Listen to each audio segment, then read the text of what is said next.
The Trujillo Family Adobe, presented by Spanish Town Heritage Foundation. Narrated by Trujillo family descendants Darlene Trujillo Elliott and Nancy Melendez.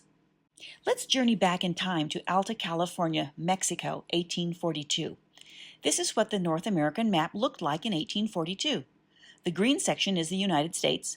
The red section is English territory that we now know as Canada. The light green is the Oregon Territory. The orange is Mexico. And as you can see, Alta California is a state within Mexico. On September 22, 1838, Juan Manuel Lorenzo Trujillo led an advance party over the Old Spanish Trail from New Mexico to California. This expedition changed not only the lives of their children, but also the lives of everyone who participated in this journey, their descendants and those fortunate enough to live or work in La Placita de los Trujillos. After 300 years of Spanish rule in New Mexico, now a state of Mexico, almost all of the available land had been granted. Wanting to own their own land and having seen the beauty and availability of land in Alta California, Lorenzo Trujillo journeyed across the Old Spanish Trail from Abiquiu, New Mexico to Rancho San Bernardino, Alta California, with his family and 10 additional families to become landowners. After a year or so working for Rancho San Bernardino's Lugo brothers, the 11 families moved to a few miles down the Santa Ana River to establish La Placita de los Trujillos, becoming landowners through the Bandini Land Grant. The original families settled on the south side of the Santa Ana River, forming La Placita de los Trujillos. The community grew each spring and fall as New Mexican families traveled to Alta California. Families began building their homes on the north side of the Santa Ana River. This area was called Aguamanza. Lorenzo Trujillo and his sons built the family adobe in 1843, as did the original 10 pioneer families. Look at this 1855 map, and you'll see Aguamanza noted as the name for the entire settlement. The area was also known as San Salvador and later Spanish Town. Lorenzo Trujillo served as the unofficial mayor of the entire settlement. The 1850 census counted 86 residents in the twin county of La Placita de los Trujillos and Aguamanza.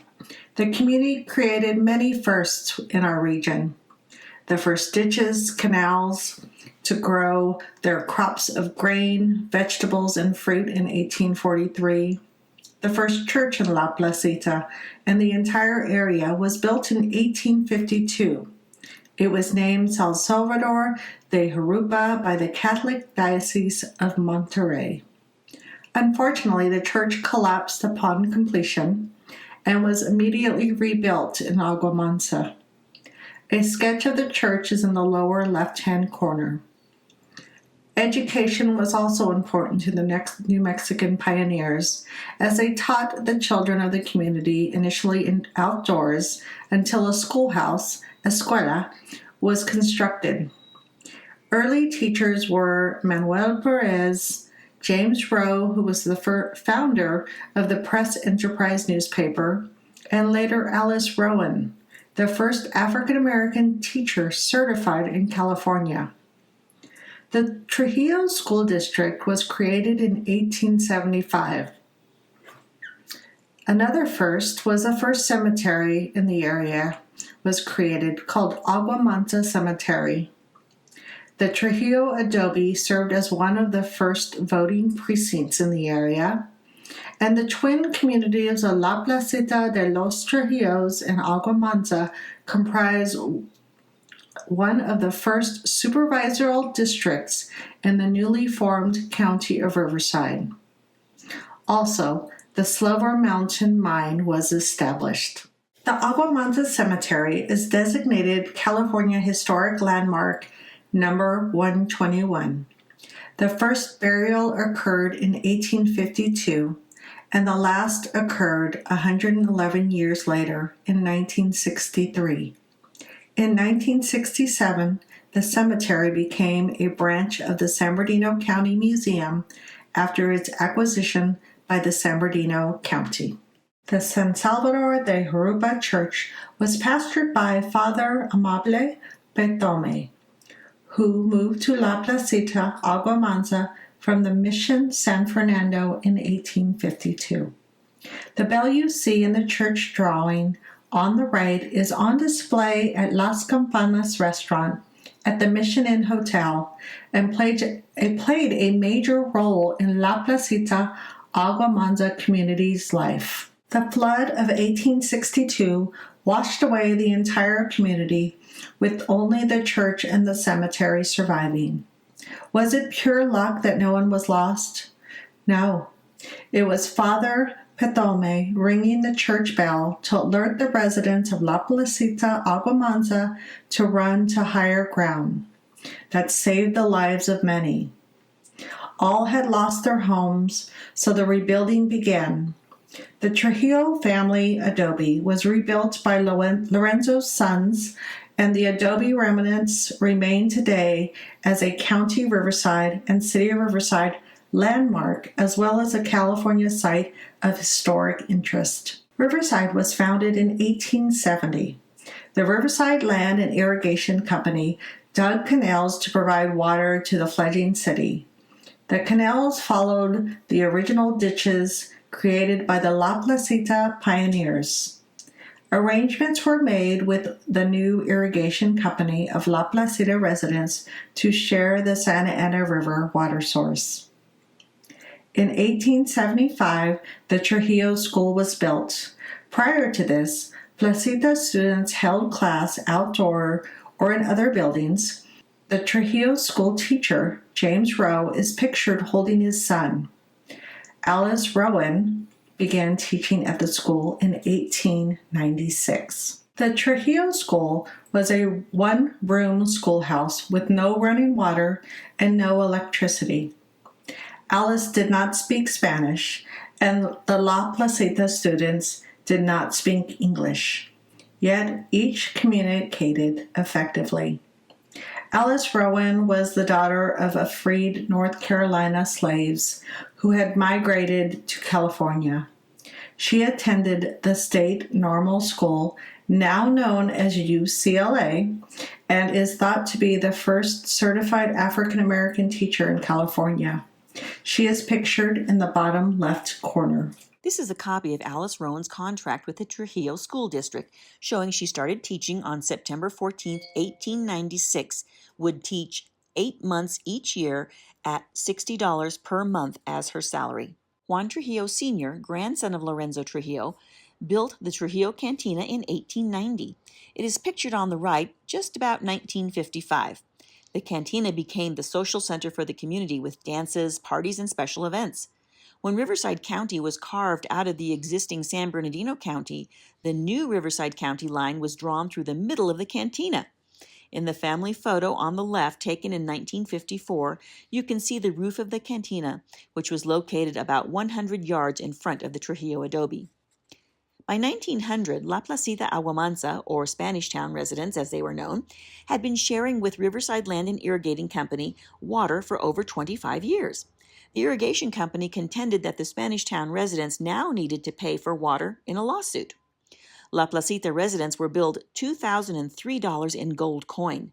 That's over $2 million in today's market.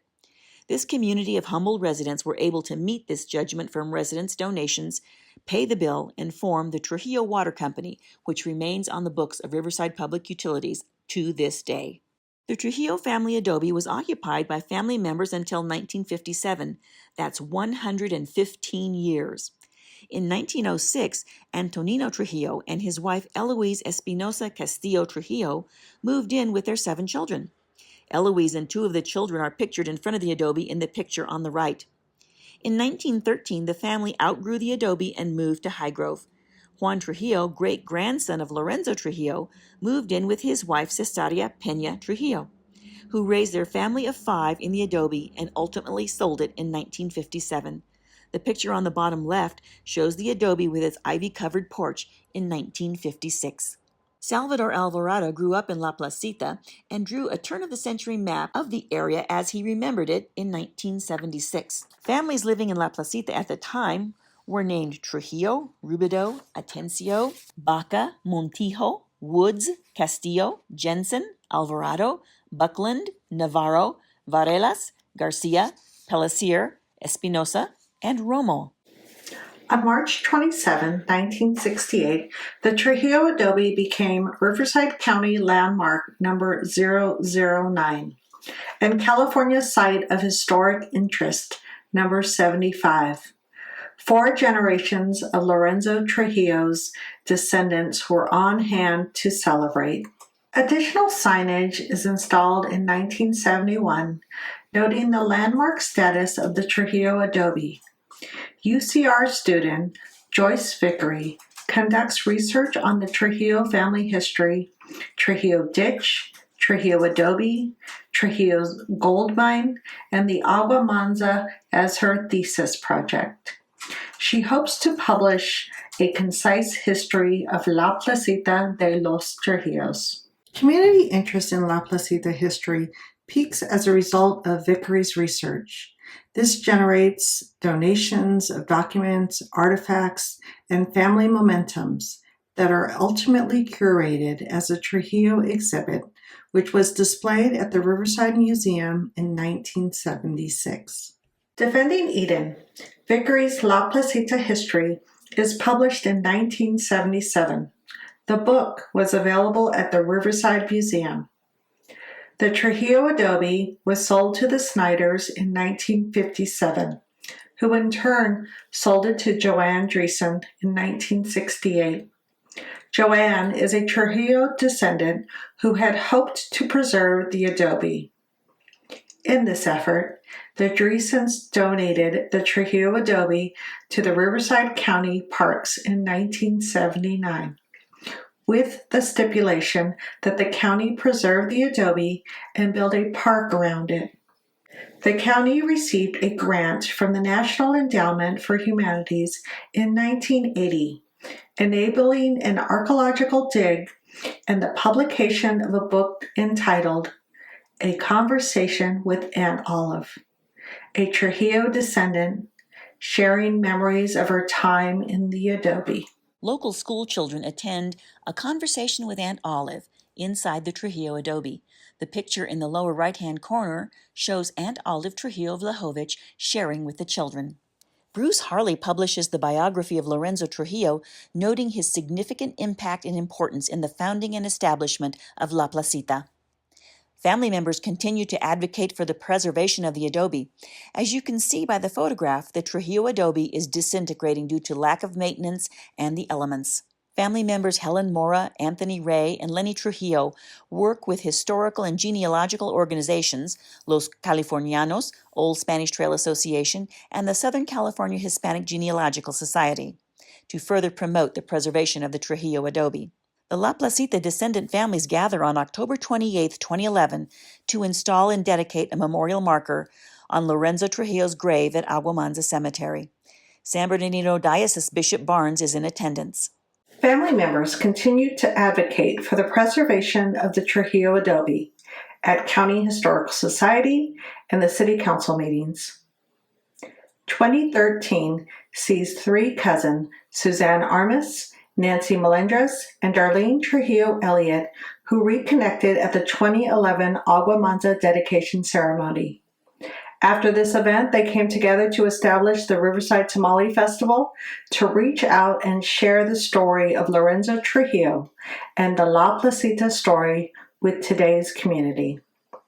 Spanish Town Heritage Foundation, a nonprofit organization dedicated to preserve and protect the Trujillo adobe, is established by the 3 cousins in 2014. Through the efforts of Spanish Town Heritage Foundation, the Trujillo adobe is named a City of Riverside landmark number 130 in 2015. The Trujillo adobe is named a Site of High Potential by the National Park Service in 2016. The Riverside Tamale Festival continues to share Lorenzo's story each year. Increasing national attention in 2017 for the Trujillo adobe, as it is named in the top 10 sites in need of preservation by the Hispanic Access Foundation's publication, Place, Story, and Culture. 2018 sees the beginning of a ground sensing radar project by Cal Poly Pomona University students in the Pelsa Ranch area, the site of the original La Placita community from 1842 to 1862. Study results should be available in 2021.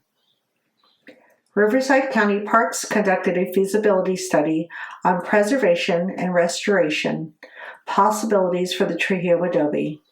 The study recommends the preservation and restoration of the adobe within a park-like setting in 2019. Spanish Town Heritage Foundation opens the Trujillo adobe to the public the second Saturday of each month for tours, field trips, viewing beginning in January 2020. Advocacy and community engagement efforts continue today. Spanish Town Heritage Foundation, Trujillo family members, partner organization, and community members are actively working to preserve and restore the Trujillo adobe. Although much progress has been made, there is still much to be done. Please utilize sources listed for further information, and please feel free to contact us at info@SpanishTownHF.org.